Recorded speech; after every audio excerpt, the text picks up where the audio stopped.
If you're like most loving parents, you're fed up with COVID and the nasty effects it's had on your child's classroom learning environment. In this video, I'm going to show you some simple steps to maintain school air safety in your children's classrooms. Be sure to stay till the end where I'll share a technology that got its origins in the International Space Station and that many educational administrators are implementing in their classrooms. As a parent, one of your biggest concerns is keeping your child safe. And while schools have historically been a very safe environment, there are a few things that you can do to make sure they stay that way. When it comes to our kids' safety, we want to make sure that they are protected at all times. And that's especially important when they're in school. You see, a lot of people don't realize that the quality of the air in a classroom can have a significant impact on a student's ability to learn. Poor air quality can lead to headaches, fatigue, and difficulty concentrating.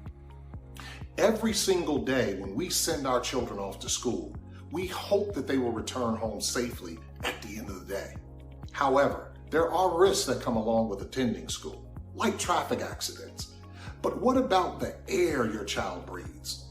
Is the air in their school safe? Unfortunately, it's not always easy to tell. As a parent, one of your top priorities is keeping your child safe. So here are some tips on how to keep your children safe in the classroom so that you can have peace of mind while they're away from home. Number one, start by talking to the school administrator. One of the best things you can do to ensure your child's safety at school is to talk to the school administrator. They should be able to tell you about the air quality in the school and what, if any, steps they're taking to improve it. It's also a good idea to find out if the school has an emergency plan in place in case of a fire or other emergency. Knowing that the school is prepared for an emergency will help you feel more confident that your child will be safe in the event of one. Number two, make sure the school has a policy on indoor air quality. This plan should include guidelines on how to maintain good air quality in the school and what to do if there are problems with the indoor air quality. If the school doesn't have a policy on indoor air quality, you may want to consider talking to the school board about creating one. Number three, encourage your child to stay hydrated. Drinking plenty of water will help to keep their airways clear and will also help flush out toxins that they may have been exposed to. Number four, encourage your child to wash their hands. Washing their hands will help to remove any toxins or bacteria they may have come into contact with. You can also encourage your child to use hand sanitizers if they can't wash their hands. Finally, make sure the school has a policy on cleaning products. You see, many cleaning products contain harmful chemicals that can be dangerous for children. The policy should include guidelines on what cleaning products can be used in the school and how to use them safely. After all, as a parent, it's not often that we think about the air quality in our schools, but perhaps we should. According to a study done by the Huffington Post, poor air quality can have a negative effect on students' ability to learn. Poor air quality has also been linked to a number of respiratory problems, including asthma, bronchitis, and even cancer.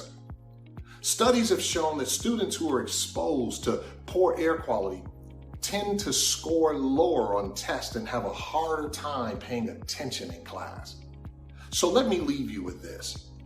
While there are a number of dangers associated with poor air quality in schools, there are also things that we can do to improve it. As parents, we can talk to our child's school about their policies on indoor air quality. We can also encourage our children to stay hydrated and wash their hands. Finally, we can discuss the dangers of poor air quality with our children so that they can be more aware of the issue. I'm Mike Peterson, and I'm a parent just like you.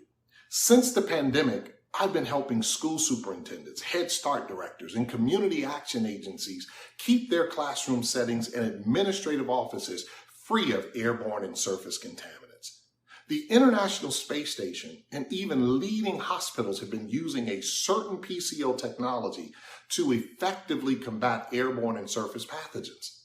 If it's good enough for the International Space Station, what will it do for your indoor airspace?